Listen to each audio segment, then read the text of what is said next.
The correct way to wire a switch to a garbage disposal is the bottom wire, which is the off, is going to go to the line hot and combine together in a wire nut.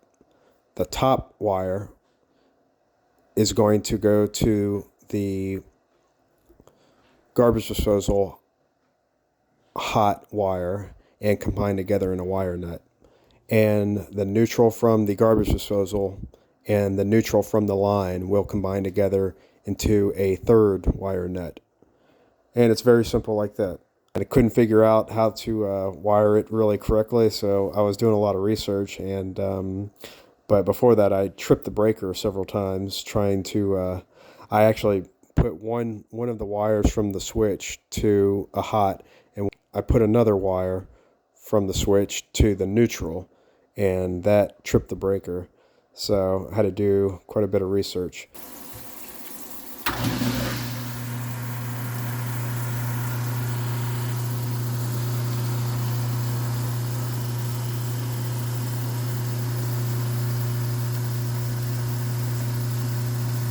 This is the sound of success.